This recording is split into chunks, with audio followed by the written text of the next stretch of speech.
Assalamualaikum warahmatullahi wabarakatuh. Alhamdulillahirabbil alamin. Allahumma shalli wa sallim wa barik ala Rasulillah wa ala alihi wa ashabihi ajma'in. Amma ba'd. Ayyuhal hadirun ikhwah fillah wa rahimakumullah. Lagi-lagi pada kesempatan ini sesungguhnya ayat-ayat seperti ini dan ini berulang-ulang Allah gambarkan teriakan, jeritan, tangisan yang luar biasa dari para penghuni neraka. Kemudian memintakan kepada penghuni surga agar Allah mengaruniakan sesuatu kepadanya. Ini berulang-ulang. Ikhwan fillah rahimakumullah dan seluruh jamaah yang kami hormati, ini berulang-ulang. Tentu dikandung niat dan diharapkan ayat-ayat yang berulang seperti ini bukan sekedar menjadi pengetahuan, tapi kemudian betul-betul harus menjadi peringatan besar dan menjadi perenungan panjang.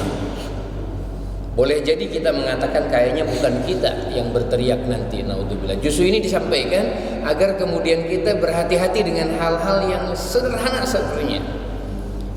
Betapa tidak bolehnya kita menganggap sederhana terhadap dosa. Karena tidak ada dosa sekecil apapun kecuali akan dibalas. Subhanallah. Allahu Akbar. Jadi berat sekali sebenarnya ayat-ayat seperti ini. Karena ini berulang-ulang, untuk apa kemudian Allah menyampaikan ini semua? Karena manusia masih bebal. Disampaikan berulang-ulang seolah-olah kemudian dia berada dalam kondisi aman-aman saja. Nah, peristiwa ini kan lebih mengenaskan sekali. Jangankan dibakar dengan neraka, pulang olahraga tidak makan, pulang olahraga tidak minum, apa yang terjadi? Allahu Akbar. Atau berada dalam satu ruangan yang pengap, tidak ada udara, belum dibakar, tidak ada udara saja, tidur tidak nikmat, duduk juga tidak nikmat. Maka kemudian jawabannya minta seteguk air. Ini di neraka. Masya Allah. An afidu alaina minal ma' au mimma razaqakumullah. Pertanyaannya kemudian, kalau di surga air susu yang nikmat, yang kenikmatannya tidak bisa dibahasakan, bahkan tidak pernah dirasakan di bumi, belum air madunya, belum air-air yang lainnya, bahkan digambarkan kemudian ada sungai-sungai salsabila. Allah, betapa kontras. Ini seteguk air aja diminta, seteguk air yang diminta, agar ada netes atau apalah yang bisa dilemparkan. Apakah kemudian sebutir kurma yang telah Allah berikan kepada penghuni surga? Ya, sampai dia katakan au mimma razaqakumullah, atau apa yang telah Allah berikan kepada engkau dari rizki-rizki di surga, tolong sampaikan kepada kami sedikit aja. Tapi kemudian Allah memberi jawaban dalam ayat ini, menggambarkan jawaban mereka. Mereka berkata, ini Allah yang sampaikan bahwa mereka akan berkata seperti ini. Ya, innallaha harramahuma 'alal kafirin. Penghuni surga telah disampaikan oleh Allah akan berkata seperti ini. Bukan persoalan kasihan tidak kasihan kepada kalian, bukan persoalan kenal dan tidak kenal kita di bumi. Tapi Allah telah mengharamkan keduanya, air maupun makanan untuk kalian. Allahu Akbar. Jadi lantas apa makanan mereka? Ini dijelaskan dalam surat Waqiah itu detail sekali. Nah, salah satu diantaranya tentu saja menyangkut minuman dan makanannya. Mereka akan memenuhi perut-perut mereka. Dengan apa? Dengan buah-buah yang berduri, pahit lagi. Sudah pahit, berduri lagi, tidak dimakan, lapar. Dalam keadaan haus apa lagi? Masya Allah. Dalam keadaan haus mau minum, kemudian Allah memberikan minuman kepada mereka, air mendidih. Dan begitu sampai kemudian di dalam tubuhnya air mendidih itu tidak diminum mau minum, diminum mendidih. Dan kemudian bergolak di dalam mulut dan menghancurkan seluruh tubuhnya dan diulang kembali. Ayat ini disampaikan oleh Allah Subhanahu wa taala baik kepada kita yang sudah menjadi orang baik. Jangan merasa aman. karena kemudian ini disampaikan sebagai sebuah balasan kepada orang-orang yang berdosa, menganggap biasa-biasa saja terhadap dosa-dosa kecil. Dia tidak sadar dosa kecil kalau tidak diistighfarkan akan numpuk. Dosa besar tidak cukup dengan diistighfarkan, dia harus taubat. Hari ini biasa-biasa saja. Bahkan koruptor merasa sudah selesai dengan penjara. Rumah mereka, dinding mereka, daging mereka yang semuanya dibentuk oleh daging-daging haram, oleh makanan-makanan syubhat, itu tidak pernah ditobatinya.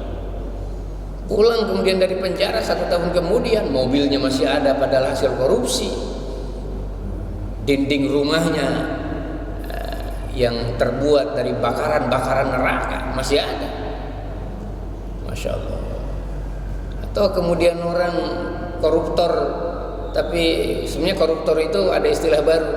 Dia itu adalah maling yang ketangkap. Tapi kalau maling yang tidak ditangkap bukan koruptor, tapi orang cerdas. Nauzubillah min dzalik. Kelak di yaumul qiyamah, siapapun dia. Makanya orang-orang yang beriman melakukan satu dosa, menghadapkan dirinya kepada Rasulullah. Ya Rasulullah, berikan hukuman kepadaku, aku telah melakukan ini. Rasulullah menimbang. Kalau begitu tunggu dulu sampai kemudian ada satu peristiwa yang seperti ini. Tunggu dulu sampai kemudian anakmu dilahirkan. Tunggu dulu sampai kemudian 2 tahun selesai diberikan ASI-nya. Baru kemudian hukum dilakukan. Kenapa dilakukan? Karena takut dengan ini. Lebih baik kemudian semua dihukum sebagaimana apa yang ada di dalam dunia dibandingkan dengan menghibur diri di dunia seolah tidak berdosa karena tidak dihukum. Kalau dia hukuman tidak ada yang bersisa. Jangan merasa aman akhi, termasuk saya. Wajar kalau Rasulullah yang tidak ada cacat dalam kehidupannya, tidak ada dosa yang menyertainya, ya, hari-hari istighfar. Bukan untuk menggambarkan Rasulullah berdosa, memberi contoh orang bersih pun sebagai wujud nikmatnya dia beristighfar kepada Allah Subhanahu wa taala. Kita baru keluar jalanan aja sudah ada dosanya. Mungkin tidak disengaja, masalahnya kalau berulang-ulang. Ya. Kita keluar ke sana, ya. Tidak berniat berdosa, tapi faktanya dosa menyertai kita. Kecil tapi berulang. Seperti itulah, apalagi lebih daripada itu. Taubat ini berkenaan dengan orang yang menyertai peristiwa dosa dengan diri kita. Tidak teralamatkan maafnya seseorang dan ampunan Allah kalau seseorang itu belum memaafkan kita. Contoh sederhana lah, ghibah. Kan hal yang sederhana dan mafhum aja. 1 hari kemudian kita sudah lupa kalau kita menceritakan jeleknya orang. 1 hari sudah selesai. Seolah kemudian tidak berdosa, itu kemarin aja. Itu kemarin aja. Jangankan minta maaf kepada orang yang digibahkan, ya. Sudah anggap selesai kemarin, bahkan mungkin 1 jam saya sudah membicarakan itu, rasanya sudah selesai.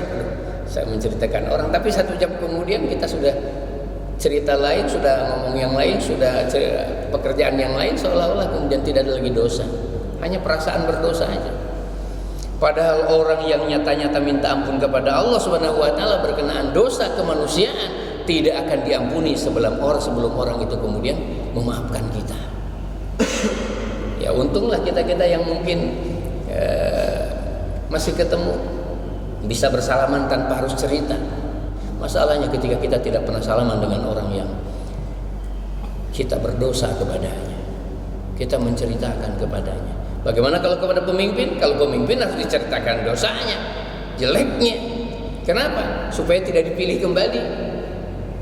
Karena itu dosa kalau kita tidak menceritakan. Ada orang suka maling, ya ceritakan supaya kita tidak ditipu. Ada orang hebat sekali ngomong tapi ujung-ujungnya itu habis kita. Ya, apa ininya sampaikan gini.